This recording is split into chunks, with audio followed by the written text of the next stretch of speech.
How to hit the perfect drop shot. 5 secrets you need to know. People often ask what the most attacking shot in tennis is, and it is the drop shot. That may surprise you. People often think it's a big, fast forehand winner or a smash away, but the most attacking thing you can do is actually the softest that you have in your locker. So today I'm going to take you through 5 must-dos to execute your perfect drop shot. We're going to go how, why, and of course, when to execute this shot. We want to bring our opponents forwards. We want to drop shot lob them. We want to catch them out. We want to unsettle their rhythm.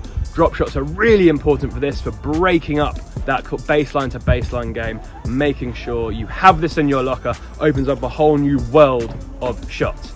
If you've watched any clay court tennis this season, you'll see there's loads of drop shots going on, and it's becoming much more prevalent in the men's game, especially because everyone's hitting so big and driving people so far back that lots of the space is in front of them. There's less space side to side at the baseline and more space in front. So being able to execute this drop shot, bringing your opponent forwards when they've been driven back previously, is an excellent way to construct and win your points. So without further ado, let's get into my top 5 tips to perfect your drop shots. The first thing we have to consider when it comes to drop shots is what type of drop shot are we actually playing. There are 2 types, and this is linked to whether we're using slice or backspin. Now you might be thinking, Josh, that's the same thing. And they're very similar, and you go about it in similar ways, but as soon as you understand the nuance between these 2, you'll find it much easier to execute the shot. So a slice drop shot is when the ball is coming to you and it's coming up, and we're slicing, chipping down on the ball. And this is more of an attacking, sort of a surprise option that you might use, as opposed to a backspin drop shot, where the ball is falling. It might be when we've run up the court and the ball is dropping down lower on the service line, and we're just gonna try and drop it back up over the net, but we're having to play the ball up. So you have a slice drop shot where you play down on the ball and the ball goes down off your racket, and you have a backspin drop shot where the ball comes up. So there's 2 very distinct options, and you need to understand which one we are working on. And for the rest of my tips, we are going to be focusing on the chipped drop shot, the slice drop shot, when the ball is coming up, when we're surprising our opponents, when we're taking pace off the ball. That is the drop shot that we are going to perfect. Tip number 2 is about getting your racket prepared early and in the right place. We have just said that we are talking about drop shots where the ball is rising. We're using it as a surprise attack. We're coming down on the ball. Now, if our racket is coming down on the ball, kind of obvious, but amazing how many people get this wrong, you need to start with your racket above the height of the ball. A drop shot is in the slice family of shots. We're coming down during the contact, which means if we're coming down, we obviously have to start high. So we need to get our racket prepared high and early, our hand nice and high, because we need to get above the ball to make sure our racket comes down into our shot. And of course, there's all sorts of different ways we can actually try and feel the drop shot. But if you don't start from the right place, your racket won't travel in the right direction, and you're going to mistime it and miss the ball.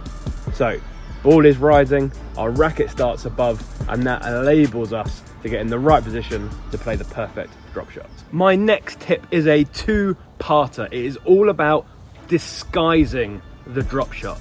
It's got to be a surprise to your opponent. They've got to not expect it. They've got to be on their back feet, back behind the baseline, and then suddenly, oh wow, you've just dropped in that drop shot, and now I've got a long way to go. So we can't telegraph it. We need to line up as if we're playing a drive, and then quickly change and go into that little touch, that little cushioned drop shot. Now, there is a problem, a mistake that people fall into here, is that once you take your racket back to pretend to drive, you end up then coming into the drop shot with too much force.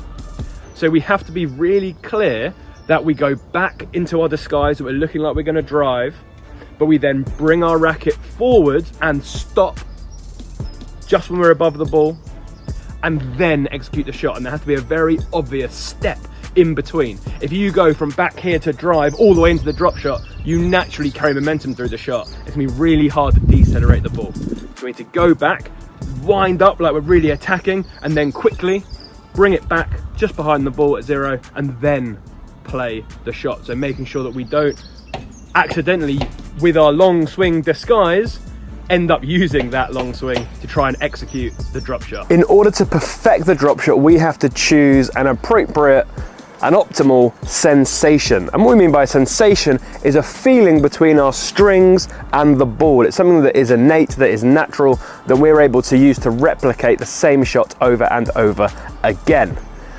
When we're playing drop shots, we are trying to slow the ball down. So we need something that is a decelerating sensation. We want the ball to have some slice on it. We're coming slightly under it, so it needs to have the feeling of coming down from above first. And we need something that's gonna make our hands nice and soft and comfortable and cushion as we just touch that ball back over. So sensations like I just said, like touch, like chip, like cushion, are all ways that we can decelerate the ball, that we can able to feel it on the string bed and get that ball to just drop over perfectly. If you choose the right sensation, different things should happen. Your contact point should be later, it should be closer towards you. Everything happens much later when you're decelerating, more under your eyes, a little bit later, closer into your body, really taking care over it. Obviously the ball should slow down because we're trying to take pace off the ball. And finally, it should just go slight, even though we're coming slightly under the ball with the little chip or the little touch, it's gonna just pop up slightly, so we get that lovely bounce when it goes over the net where it stays on top of itself and doesn't bounce towards our opponent. So play with different sensations, try things like touch, like chip, like cut maybe, to just slow that ball down and perfect that ideal weight on your drop shot. My fifth and final tip is of course the most important, because this is all about when to play the drop shot. It's all well and good to choose the right sensation, to start with your racket above the ball, but to know when is the right time is vitally important. Now we've said that when we are playing a drop shot, we are decelerating the ball and we're coming down on the ball, which means the ball, as it's coming towards us, needs to be doing two specific things. One, it needs to be fast.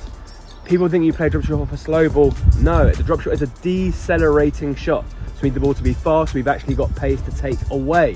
When the ball comes slow and you're actually adding pace, to add a little bit of pace, then just drop it over, very difficult.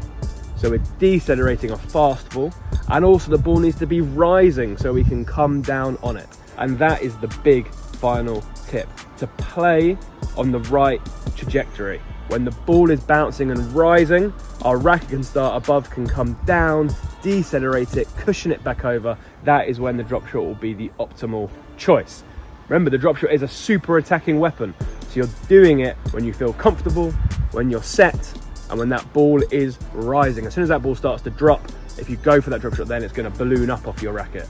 The ball needs to be rising, it needs to be fast, so you can decelerate it and catch your opponent out. That is the most important tip when it comes to drop shots. There you have my top 5 secrets to unlock a perfect drop shot. To recap, we have to make sure we're doing it at the right time when the ball is rising, we're chipping down on the ball. And as I said, we're using things like chip, cushion, touch. We're using the right sensation to make sure our contact is late and we're decelerating the ball. Our racket starts above, but we add in some disguise. We take that racket back, we bring it to the ball, and then we execute the shot. And of course, we're doing it when our opponent is driven back, so there's a nice big target in front of them for us to play into. The drop shot is part of an all-court game. We need to add this in, as well as being consistent and solid from the back and having weapons off the ground. We need to be able to mix things up, pull our opponent around to make sure we're getting the most out of our game. If you have enjoyed learning about the drop shot and think, "Oh, these guys are great, there must be some more information," give us a quick subscribe. Make sure you like the video, because we have top 5 tips for all different tennis shots coming every single week. So there will always be something fresh coming to help you unlock your perfect game. Thank you very much for watching. I've been Josh from PH Tennis. You've been you, and we'll see you soon. I thought I'd give it a new exit. What do you think? Do you like it?